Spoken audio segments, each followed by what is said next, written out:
Good morning friends. So welcome to the prelims booster session. आज का पहला topic है Swiss women win landmark climate change case. ये topic environment और international relations दोनों के लिए इंपॉर्टेंट है।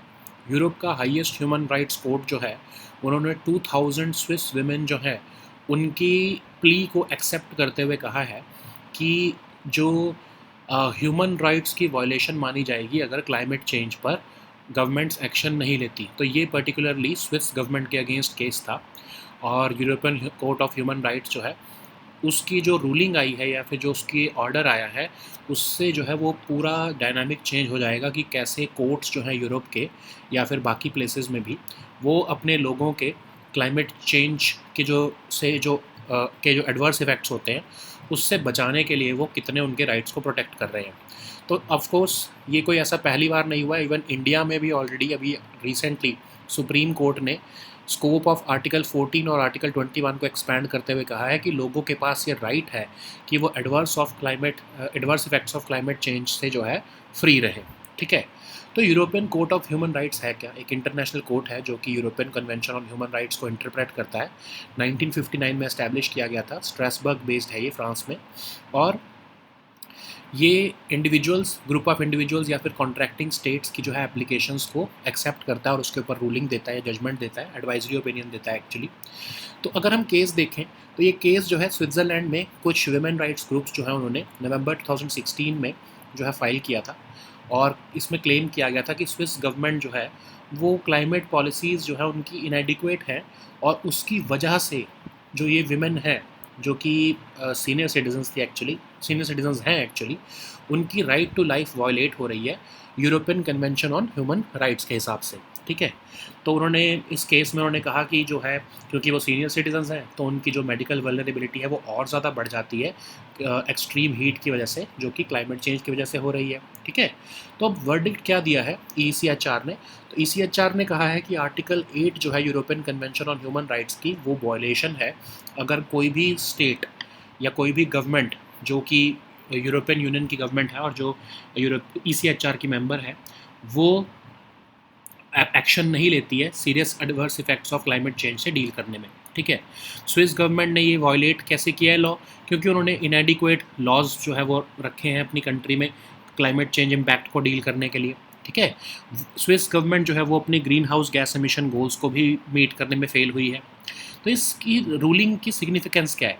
स्विस गवर्नमेंट जो है अब वो ऑब्लाइज होगी कि उन्होंने अपनी क्लाइमेट चेंज पॉलिसीज़ जो है वो अपडेट करनी पड़ेंगी। लेकिन ऑफ कोर्स ECHR जो है वो टूथलेस टाइगर है एक तरह से। तो अब ECHR बता तो नहीं सकता स्विस गवर्नमेंट को कि किस तरह से वो पॉलिसीज़ को इम्प्लीमेंट करेगा।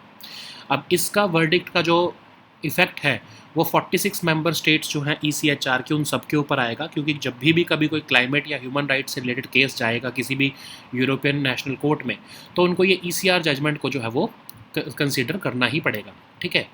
तो ये क्लाइमेट लिटिगेशन जो है अक्रॉस द ग्लोब तेज़ी से बढ़ता जा रहा है। एज ऑफ दिसंबर 2022 लगभग 2100 से ज़्यादा जो है cases, criminal climate related cases जो है 65 कंट्रीज़ में फ़ाइल किए जा चुके हैं। ठीक है। नेक्स्ट हम टॉपिक देखते हैं monsoon to be above normal. ये टॉपिक इन्वायरमेंट, ज्योग्राफी दोनों के लिए इंपॉर्टेंट है। तो इंडिया जो है वो इस साल अबव नॉर्मल मॉनसून रेनफॉल देखने वाला है जून और दिसंबर के बीच में, ऐसा IMD ने कहा है। पहली बार पिछले 10 साल में पहली बार IMD ने अबव नॉर्मल रेनफॉल जो है पहली स्टेज पर ही जो है वो प्रिडिक्ट कर दी है। तो एलनीनो और लानीना पहले तो हम देख लेते हैं। ठीक है। यही सबसे बड़ा इफेक्ट दे रहे हैं ना आजकल हमारे मानसून को। तो जो वार्मिंग फेज़ होती है ओशन सरफेस की उसको एलनीनो कहते हैं, है ना। और जो कूलिंग फेज़ होती है ओशन सरफेस की हमारे सेंट्रल और ईस्टर्न टॉपिकल पैसिफिक ओशन में, उसको हम लानीना कहते हैं। इससे हमारा जो है मानसून रेनफॉल बढ़ जाता है, अच्छा हो जाता है जब लानीना आता है। तो न्यूट्रल फेज़ का मतलब क्या होता है? ना तो लानीना है ना ही एलनीनो है। ठीक है। अब इंडियन ओशन डाइपोल इफेक्ट क्या है? इंडियन ओशन डाइपोल इफेक्ट जो है वो सी सर्विस टेम्परेचर का डिफरेंस है बेसिकली, आपके वेस्टर्न पोल जो अरेबियन सी का है वहाँ के और ईस्टर्न पोल जो ईस्टर्न इंडियन ओशन का इंडोनेशिया के पास है वहाँ के जो है टेम्परेचर का डिफरेंस है। ठीक है। पॉजिटिव IOD में क्या होता है? Positive Indian ocean dipole effect में क्या होता है कि जो ईस्टर्न इक्वेटोरियल इंडियन ओशन है, जो मतलब इंडोनेशिया वाली साइड है, वहाँ पर कूलर टेम्परेचर होते हैं। और जो हमारे वेस्टर्न ट्रॉपिकल इंडियन ओशन है, जो अफ्रीका वाली साइड है, वहाँ पर वार्मर टेम्परेचर होते हैं। तो मतलब जो है मानसून अच्छे से इस हमारे को कवर कर पाता है। अगर नेगेटिव आईओडी होता है तो मतलब ये केस रिवर्स हो जाता है। जो ईस्टर्न साइड है, जो मतलब इंडोनेशिया की साइड है, वहाँ पर वार्मर फेज़ हो जाता है, और हमारे जो है ये अफ्रीका वाली साइड पर जो है कूलर फेज़ हो जाता है। तो इसलिए जो विंड्स हैं वो अ, उस साइड जो आपका इंडोनेशिया वाली साइड है या ईस्टर्न इक्वेटोरियल इंडियन ओशन की साइड है, वहाँ पर ट्रांसफ़र हो जाती है, तो हमारा मानसून सफ़र करने लगता है। तो आईएमडी ने प्रेडिक्शन दी है कि कंट्री एज अ होल जो है वो 106% जो है एलपीए रेनफॉल जो है वो विटनेस करेगा, और एल नीनो वीकन हो रहा है, और ला नीना कंडीशंस जो है वो second half of the season में जो है वो आ जाएंगी उस, और positive Indian ocean dipole effect भी रहेगा। उसकी वजह से जो है ये अबव नॉर्मल रेनफॉल कंट्री में देखने को मिलेगी ऑलमोस्ट 80% ऑफ द रीजन में। ठीक है, सो नाउ नेक्स्ट टॉपिक हम देखते हैं, strategic importance of Andaman and Nicobar islands. तो जो रीसेंट थ्रस्ट दिया जा रहा है स्ट्रेटजिक इंफ्रास्ट्रक्चर बढ़ाने के लिए, चाहे वो सिविलियन हो या मिलिट्री, अंडमान और निकोबार आइलैंड्स में, वो एक वेलकम मूव है। डेकेड्स से ये पेंडिंग था। तो स्ट्रेटजिक जो है लोकेशन जो है अंडमान और निकोबार आइलैंड्स की, तो अगर हम वो देखें तो ये 700 nautical miles south east of Indian mainland ये लोकेटेड है। मलक्का स्टेट जो कि इंडियन ओशन को पैसिफिक से कनेक्ट करता है, वो यहाँ से सिर्फ मतलब बहुत ही पास है पोर्ट ब्लेयर से। सबांग जो रीजन है, जो कि बहुत ही स्ट्रेटजिक पोर्ट है, जो इंडिया को भी मिलने वाला है इंडोनेशिया में, वो सिर्फ 90 नॉटिकल माइल्स है south east of India Indira point greater Nicobar island से। कोको आइलैंड जो म्यांमार के हैं वो सिर्फ 18 नॉटिकल माइल्स दूर है यहाँ से। जो क्रा कनाल जो कि थाईलैंड बना रहा है गल्फ ऑफ थाईलैंड को अंडमान सी से कनेक्ट करने के लिए, वो यहाँ से 350 नॉटिकल माइल्स दूर है। इंडिया के इंटरनेशनल मैरीटाइम जोन डिलिमिटेशंस जो हैं म्यांमार, थाईलैंड, इंडोनेशिया और बांग्लादेश के साथ, उन सब के साथ ये आइलैंड जो है वो अपने बॉर्डर्स शेयर करता है, और इंडिया को सब्सटेंशियल ओशन स्पेस जो है वो यही अंडमान और निकोबार आइलैंड जो है वो वहाँ पर हमारे को यूएन क्लॉज की तरफ से देता है। ठीक है, तो स्ट्रेटजिक सिग्निफिकेंस अगर हम देखें तो एक्ट ईस्ट पॉलिसी का बहुत इंपॉर्टेंट पार्ट है ये। हमारी ओशन पावर का एक में इसकी बहुत बड़ी इंपॉर्टेंस है। चाइनीज़ पीएलए नेवी जो है एकदम से यहाँ पर फैल रही है, तो उसको काउंटर करने के लिए हमारे को यहाँ पर डेवलपमेंट की बहुत ज़रूरत है। और जो चाइनीज़ मैरीटाइम फोर्सेस हैं वो हमारे जो इंडो पैसिफिक के ईस्टर्न चोक पॉइंट्स हैं, जैसे कि मलक्का स्ट्रेट या फिर सुंडा पॉइंट जहाँ पर जावा और सुमात्रा मिलते हैं, लॉम्बॉक जो बाली और लॉम्बॉक के बीच में आता है, और ओम्बॉय वेटार ये जो आपके ईस्ट टिमोर स्टेट्स के बीच में आता है। तो अंडमान और निकोबार आइलैंड जो है फर्स्ट लाइन ऑफ ऑफेंस बन सकता है हमारे लिए, जो है ईस्ट में से, अगर हमारी इंडियन मैरीटाइम सिक्योरिटी को थ्रेटन किया जाता है तो। ठीक है, तो अभी तक क्यों नहीं डेवलपमेंट की गई? क्योंकि अभी तक जो है गवर्नमेंट जो है हमारी इस रीजन की स्ट्रेटजिक इंपॉर्टेंस को समझ ही नहीं पाई थी। डिस्टेंस फ्रॉम द मेनलैंड था, तो ऑफ कोर्स एक तरह से एटीट्यूड गवर्नमेंट्स का अच्छा नहीं रहा। कॉम्प्लेक्स प्रोसीजर्स थे इन्वायरमेंटल क्लियरेंसेज ऑब्टेन करने के, उसी में ही फंसे रहे, फाइल्स में ही फंसे रहे। कोऑर्डिनेशन के भी चैलेंजेस थे, और कोई पॉलिटिकल इशू भी नहीं था। किसी पॉलिटिकल पार्टी जो कि सेंट्रल गवर्नमेंट में रूल कर रही थी वो इसको पॉलिटिकल इशू ही नहीं मानती थी। ठीक है, फिर अब जो है इस पर फोकस जो है करना क्यों इम्पॉर्टेंट हो गया मैरीटाइम सिक्योरिटी के लिए, एक डेटरेंस क्रिएट करने के लिए हमारे को इस एरिया में, ताकि कोई भी हमारे को मिसएडवेंचर ना कर सके ईस्ट साइड से। इंडिया की मैरीटाइम इकोनॉमी को भी बढ़ाने के लिए ईज़ ऑफ ट्रैवल भी करना इंश्योर ज़रूरी है अंडमान और निकोबार आइलैंड्स और मेनलैंड के बीच में।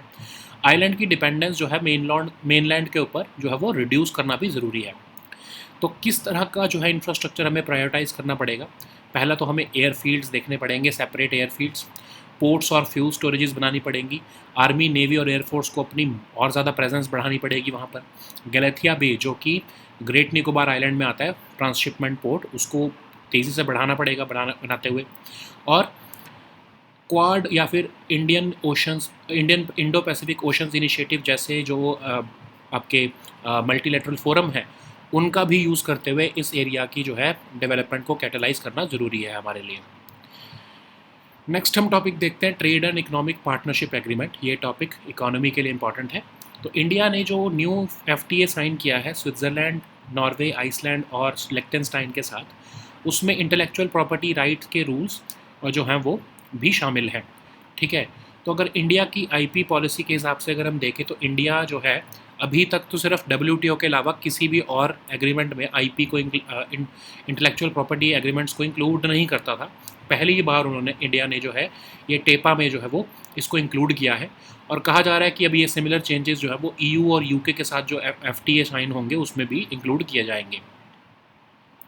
इकोनॉमिक एडवाइजरी काउंसिल जो है उन्होंने कहा है कि पेटेंट ग्रांटिंग प्रोसेस को स्पीड अप करना ज़रूरी है, और हमें US से उसमें सीखने की ज़रूरत है। और एडवाइज़र्स का ये भी कहना है कि IP बेनिफिट जो है उससे फॉरेन इन्वेस्टमेंट आएगी और इंडिया जो है वो US और चाइना से टेक्नोलॉजी में कम्पीट कर पाएगा। तो अगर हम देखें तो नंबर ऑफ़ पेटेंट्स जो कि चाइना US में फ़ाइल किए गए हैं उसमें और इंडिया में बहुत ही फ़र्क है, लेकिन देसी से फिर भी ऑफ कोर्स इंडिया में भी पेटेंट्स फाइल हो रहे हैं। स्पीडिंग अप ऑफ पेटेंट्स जो है, लेकिन उससे जो है लोअर क्वालिटी प्रोडक्ट्स जो है वो इंडिया में आ सकते हैं। ठीक है, ये ऐसा कुछ क्रिटिक्स का कहना है। तो ये क्रिटिक्स ये भी कह रहे हैं कि चाइना जो है उन्होंने जो है सिर्फ पेटेंट्स पर फोकस नहीं किया, उन्होंने इंडिजिनस इनोवेशन के ऊपर भी जो है फोकस रखा, और सिर्फ FDI बेस्ड जो है वो अपनी इनोवेशन उन्होंने नहीं रखी है। ये जो एटीट्यूड है ये इंडिया में एब्सेंट है। इंडिया जो है अभी भी साइंस टेक्नोलॉजी और इनोवेशन की इन्वेस्टमेंट्स जो कि फ़ॉरेन से आती हैं उसी पर भी निर्भर है IP मार्केट्स क्रिएट करने के लिए। और मोस्ट ऑफ द पेटेंट्स जो इंडिया में फ़ाइल हो रहे हैं वो फॉरेन कंपनीज ही फाइल कर रही हैं। इंडिया जो है अपनी खुद की रिसर्च और इनोवेशन पर ज़्यादा फोकस नहीं दे रहा है। 80% जो टेक पेटेंट्स हैं वो इंडियन इन्वेंटर्स जिन्होंने फ़ाइल किए हैं वो फॉरेन रिसर्च सेंटर द्वारा फाइल्ड है। ठीक है, 40% जो कंट्री का टोटल R&D वर्कफोर्स है वो अमेरिकन कंपनीज़ के लिए काम करता है। इंडिया जो है वो ज़्यादा पैसा खर्च कर रहा है इंपोर्ट करने में टेक्नोलॉजी को rather than domestic innovation. Companies जैसे कि सिजेंटा, बेयर जो कि यूरोप बेस्ड है, वो और ज़्यादा कंट्रोल ले लेंगी इंडियन मार्केट्स का इंटेलेक्चुअल प्रॉपर्टी के थ्रू EFTA एग्रीमेंट के बाद। ठीक है, इंडियन सोसाइटी जो है वो एक तरह से डबल पैसा पे कर रही है। पहले तो अपनी एजुकेशन के ऊपर खर्च कर रही है लोगों के, अपनी जो है डेमोग्राफी के, और उसके बाद फिर भी जो है टेक्नोलॉजी को जब इंपोर्ट ही करना पड़ रहा है तो हमारा खर्चा डबल हो रहा है, डबल कॉस्ट आ रही है। नेक्स्ट हम टॉपिक देखते हैं तिरुवल्लुवर। ये टॉपिक आर्ट एंड कल्चर के लिए इंपॉर्टेंट है। तो BJP ने अपने मैनिफेस्टो में कहा है कि वो Thiruvalluvar cultural centres across the globe बनाएंगे भारत के कल्चर को दिखाने के लिए। तिरुवल्लुवर जी जो थे वो एक एंशिएंट इंडियन सेंट, पोएट और फिलोसफर थे। वो तिरुकुराल के ऑथर भी थे जो कि एथिक्स, पॉलिटिक्स के ऊपर कुछ कुपलेट्स हैं। तो तमिल लिटरेचर का बहुत इंपॉर्टेंट पार्ट है ये ऑफ कोर्स। और कहा जाता है कि जो है वो हिंदू या जैन सेज थे, और तिरुवल्लुवर जो है वो तमिल कल्चरल आइकन है। तिरुकुराल जो है ऑफ कोर्स उसके लिए सबसे ज़्यादा फेमस है ऑफ कोर्स। और बहुत सारे स्कॉलर्स का ये भी कहना है कि वो मोस्ट लाइकली एक जैन सेज थे, ना तो वो हिंदू थे ना ही वो द्रविडियन थे। ओके, नेक्स्ट हम टॉपिक देखते हैं शगास डिसीज़। ये टॉपिक आपके सोशल इश्यूज़ के लिए इंपॉर्टेंट है। WHO ने रिसेंटली वर्ल्ड शगास डिसीज़ जो है वो ऑब्जर्व किया है अवेयरनेस जनरेट करने के लिए इस डिसीज़ के ऊपर, जो कि बहुत ही ओवरलुक्ड रहती है। शगास डिसीज़ एक इन्फेक्शियस डिसीज़ है, प्रोटोजोन पैरासाइट द्वारा होती है। ये ह्यूमंस में बग्स की बाइट के थ्रू जो है इन्फेक्ट करती है ये, लेकिन blood transfusion, organ transplantation, congenital transmission जो कि मदर से चाइल्ड में होता है, या फिर कंजम्पशन ऑफ कंटेमिनेटेड फूड या बेवरेजेस से भी हो सकती है। WHO के स्टैटिस्टिक्स के हिसाब से 6 to 7 मिलियन पीपल जो है वो इन्फेक्टेड है इस डिसीज़ से, खासकर लैटिन अमेरिका में, जहाँ पर लगभग 10,000 डेथ्स जो है एवरी ईयर देखने को मिलती हैं। 2 तरह की स्टेजेस होती हैं इसमें, एक एक्यूट स्टेज जिसमें बहुत ही इन्फेक्शन होने के बहुत ही जल्दी जो है ये स्टेज आ जाती है। इसमें कॉमन सिम्टम्स देखने को मिलते हैं, फीवर, फैटीग, बॉडी एक, headache, rash, loss of appetite, vomiting, swelling. Chronic stage जो है वो बहुत सालों लगते हैं उसको, अगर वो अनट्रीटेड रहे ये इन्फेक्शन तो बहुत सालों बाद जो है ये मैनिफेस्ट होती है, और जो है इसमें बहुत सिवियर कॉम्प्लिकेशंस आ सकते हैं, खासकर हार्ट रिलेटेड। ठीक है, तो ये एक तरह से साइलेंट डिसीज़ है क्योंकि बहुत से लोगों को तो इसमें सिम्टम्स ही नहीं आते हैं, और इसकी कोई वैक्सीनेशन या मेडिकेशन अभी तक जो है वो प्रॉपरली अवेलेबल नहीं है। तो ट्रीटमेंट के लिए जो है एंटी पैरासिटिक मेडिकेशंस ही जनरली दी जाती हैं। नेक्स्ट हम टॉपिक देखते हैं UN permanent forum on indigenous issues. ये टॉपिक आपके इंटरनेशनल रिलेशंस और सोशल इशूज़ दोनों के लिए इंपॉर्टेंट है। तो 23rd सेशन जो UN permanent forum on indigenous issues जो है वो रिसेंटली शुरू हुआ है न्यूयॉर्क में। तो ये जो फोरम है साल 2000 में एज एन एडवाइजरी बॉडी बनाया गया UN इकोसॉक के लिए। इसका मैंडेट ये था कि इंडिजिनस इशूज़ को डिस्कस किया जाए खासकर economic, social development, culture, environment, education, health और ह्यूमन राइट्स से रिलेटेड एक्सपर्ट एडवाइस और रिकमेंडेशंस देता है ये काउंसिल को, अवेयरनेस जनरेट करने का काम करता है और इन्फॉर्मेशन जो है वो बताता है, डिसेमिनेट करता है इंडिजिनस इशूज़ के ऊपर। One of the 3 UN bodies हैं जो कि स्पेसिफिकली इंडिजिनस लोगों के लिए डील कर रहा है और इसके मेंबर्स अगर हम देखें तो 16 इंडिपेंडेंट एक्सपर्ट्स होते हैं, जिसमें कि 8 जो है वो गवर्नमेंट्स नॉमिनेट करती हैं, 8 जो होते हैं वो इंडिजिनस ऑर्गेनाइजेशंस डायरेक्टली नॉमिनेट करती हैं अपने अपने रीजन से। So now let us see all these topics in English.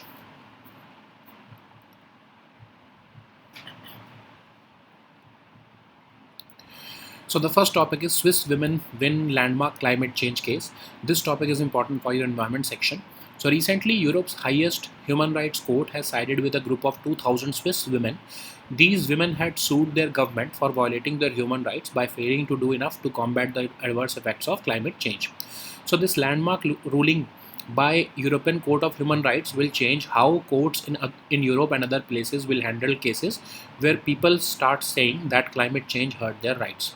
So this verdict has come days after Indian Supreme Court expanded the scope of Article 14 and 21, saying that people have a right to be free from adverse effects of climate change. So increasingly, the world is recognizing that climate change is affecting the human rights. So slowly, it is becoming a human right at the world level. So what is ECHR? ECHR is an international court which interprets the European Convention on Human Rights. It was established in 1959 and it is based in Strasbourg, that is in France. So it rules on applications which are made by individuals, group of individuals or other contracting states, and this court can issue judgments and advisory opinions also. So what is this case? So this case was brought by Switzerland against Switzerland government by a group of or association of senior women. So these are certain groups of women climate activists. They are all above the age of 64. These women claimed that Swiss government's inadequate climate policies violate their human rights or right to life and other guarantees which are made under the European Convention on Human Rights. So they built their case by partly relying on medical vulnerability because they are senior citizens. So they are more exposed to extreme heat, which is caused by climate change. So the verdict that has been given by ECHR, it says that Article 8 of the Convention, which encompasses a right for individuals to effective protection by state authorities from the serious adverse effects of climate change on their lives, health, well-being and quality of life, has been recognized now. So Swiss government has violated the law because it did not enact adequate laws to combat climate change impacts. Also, Swiss government failed to meet greenhouse gas emission goals also. Okay.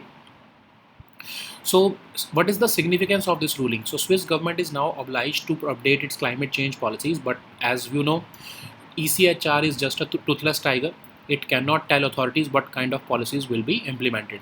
But still, this verdict is applicable in 46 member states, and now any climate or human rights case which will be brought before a judge in Europe's national courts will have to consider ECHR's judgment.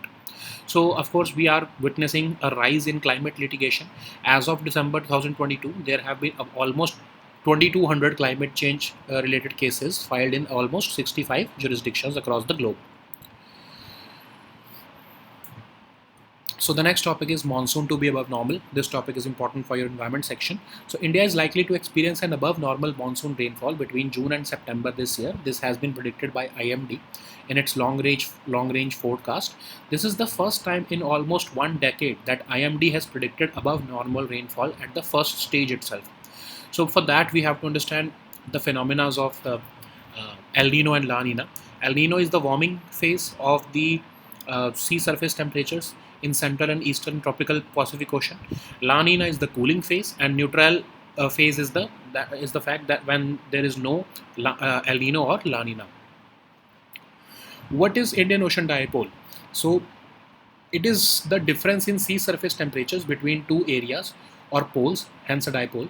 So these two areas are the western pole in Arabian Sea. For the sake of convenience, we can say that it is the Africa area, and the eastern pole, that is the eastern Indian Ocean south of Indonesia. For the sake of convenience, we can now call it Indonesia area. Okay, so a positive IOD or simply IOD is associated with cooler than normal sea surface temperatures in the Indonesia area and warmer than normal sea surface temperatures in the Africa area. So what happens here is that because this Africa area is warm, so the monsoon winds get transferred to the Madagascar area, and of course it uh, pushes the Madagascar mountains, pushes this monsoon winds or monsoon trade winds towards Indian mainland. So the monsoon becomes well, and the opposite phenomena is called the negative IOD. So the warmer temperatures are seen in the Indonesia area, and cooler temperatures are seen in the western or the African area. So what it means is that the monsoon would get transferred to Indonesia area, so it would suffer in our country.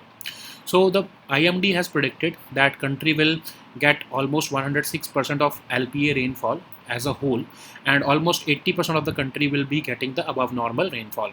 So what are the factors which indicate above normal rainfall? So of course, weakening of El Nino, development of La Nina conditions during second half of the season, and a positive Indian Ocean dipole will be the three major factors which will be responsible for above normal rainfall in our country. Okay. So the next topic is strategic importance of Andaman and Nicobar Islands. This topic is important for your um, environment section and also your security section. So the recent thrust on developing strategic infrastructure on the Andaman and Nicobar Islands is a welcome and move, and it was overdue for decades. So how can we say that Andaman and Nicobar Islands are strategic in location? So of course they are located 700 nautical miles southeast of Indian mainland. The Malacca Strait, which is the main waterway which connects the Indian Ocean to the Pacific, is less than a day streaming from Port Blair. Sabang, which is the port in Indonesia, which India has also got, is almost 90 nautical miles southeast of India, Indra Point. Coco Island is barely 18 nautical miles from here. So, mouth of Kra Canal, which is being built by Thailand to connect the Gulf of Thailand and Andaman Sea, would be located roughly 350 nautical miles east of Port Blair. The islands also share India's international maritime zone delimitations with Myanmar, Thailand, Indonesia, and Bangladesh. This also gives India substantial ocean space under the UN clause rules. So, what is the strategic significance of these islands? Of course, it is part of India's Act East policy. Uh, Critical importance of ocean power can be realized through these islands, and the Chinese PLA Navy is expanding its footprint in the Indian Ocean region. So, this area becomes very important for us. So, in the foreseeable future, a serious challenge could emanate from a buildup of Chinese maritime forces at the eastern choke points of the Indo-Pacific, namely the Malacca Strait, the Sunda Strait, Lombok, and the Omboy Water, which is near East Timor. So Andaman and Nicobar Islands would become the first line of offense against any attempt from east to undermine India's maritime security. Okay, so why has the pace of developing strategic infrastructure in Andaman and Nicobar Islands been slow? So non-realization of strategic importance for India's security, distance from the mainland, complex procedures for obtaining environmental clearances, coordination challenges among several ministries, departments, and agencies, and most importantly, it was not a political issue. So no political party which ruled the central government saw it as any incentive to develop this area, because there was no political incentive behind it. So, what kind of infrastructure should be prioritized on these islands? So, separate airfields should be constructed, uh, ports and fuel storages must be built, Army, Navy, and Air Force must commit more forces here. Work on Galathea Bay should be expedited. India can also explore the possibility of leveraging international arrangements under the Indo-Pacific regions like the Quad and IPOI to catalyze development efforts on these islands. So the next topic is trade and economic partnership agreement. This topic is important for your economy section. So India has a new free trade agreement with Switzerland, Norway, Iceland, and Liechtenstein. We call it TEPA, which includes rules about IP and protecting and promoting investments. So India usually discussed IP rules only at WTO level, but we did not make any special IP agreements with other trade groups. So this is the first time that we have included IP arrangements within an FTA. So this is not the this may be the first, but it may not be the last. So now we would be making similar changes while negotiating with EU and UK also. So Economic Advisory Council has already been suggesting that we should speed up our patent granting process, taking ideas from the US. So advisors think that giving IP benefits will attract foreign investment, and it will help India to compete with US and China in technology. But this paper also has certain limitations because it has taken a pro-patent stance, but it has ignored how countries like China, Japan, South Korea, and US succeeded in technology through state investment and independent innovation. So speeding up patents would result in lower quality products being imported into India. So what is the difference between India and China with respect to IP rights? So in China, they focused more on indigenous innovation rather than relying on FDI. This particular stance is absent in India. This and it explains why India lags behind China in independent innovations. We have been making science, technology, and innovation investments, but it is not coordinated with the creation of IP markets. So economic drain is happening from India. Most of the patents which are filed in India were by foreign companies, and India is not focusing enough on its own research and innovation. In fact, 80% of tech patents which were filed in India by Indian inventors were actually filed by foreign research centers. So a large number of Indians, about 40% of the country's total R&D force, has been working for American companies. So India is spending more money on importing technology while spending on domestic innovation is going down. So companies like Syngenta and Bayer, which are based in Europe or EFTA countries, they are going to increasingly retain their control over Indian markets through IP. So Indian society is playing the double price. First, we are educating our people in STEM, and still we are paying for importing of technologies. Okay. So the next topic is Thiruvalluvar. This topic is important for your art and culture section. So BJP's manifesto has declared that they will establish Thiruvalluvar cultural centers across the globe to showcase Bharat's rich culture. So who was Thiruvalluvar? So he was an ancient Indian saint, poet, and philosopher. He is best known as the author of Thirukural, a collection of couplets on ethics, and it is the most widely cherished work of Tamil literature. So he is regarded as a Tamil cultural and moral icon, and Thirukural, of course, is essentially a part of every Tamil household. So, what exactly is known about Thiruvalluvar? Several scholars have concluded that he was a Jain sage. He was neither a Hindu nor a Dravidian. So the next topic is Chagas disease. This topic is important for your social issues and your international relations. So WHO, so it is important for your social issues. So WHO has observed World Chagas Disease Day on 14th April to raise awareness about this often overlooked illness. So it's an infectious disease caused by protozoan parasite, and it is transmitted to humans through the bite of infected bugs. So it can also be transmitted through blood transfusions, organ transplantation, and congenital transmission, which happens from mother to child, and consumption of contaminated food or beverages. As per WHO statistics, approximately 6 to 7 million people infected with Chagas disease worldwide. They have, and almost 10,000 deaths are reported due to it. So this disease has two main stages, acute and chronic. In acute stage, it occurs shortly after infection. Common symptoms like fever, fatigue, body ache, headache, rash, loss of appetite, vomiting, and swelling appear. But if it is left untreated, the infection progresses to the chronic stage, which can manifest years or even decades after the initial infection. So it can lead to severe complications, especially with respect to cardiac issues. So this disease is often referred to as the silent or silence disease because majority of people do not get any symptom, and currently there are no vaccines or medicines to prevent this disease. So treatment of this disease includes anti-parasitic medications. Okay. So the next topic is UN Permanent Forum on Indigenous Issues. This topic is important for your social issues and your international relations topics.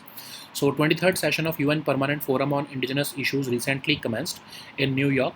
So this UN Permanent Forum was created in 2000 as an advisory body to UN ECOSOC with a mandate to discuss indigenous issues related to economic and social development, culture, environment, education, health, and human rights. So according to the mandate of Permanent Forum, it will provide expert advice and recommendations to the Council, raise awareness within the UN system about indigenous issues, and disseminate information on indigenous issues. So it is one of the 3 UN bodies which are mandated to deal specifically with indigenous people issues. Its members are 16 in number. So there are 16 independent experts. 8 of them are nominated by governments, and the other 8 are nominated directly by indigenous organizations in their regions. Okay. So these were our topics for today. We'll meet next time with new topics. Until then, goodbye and take care.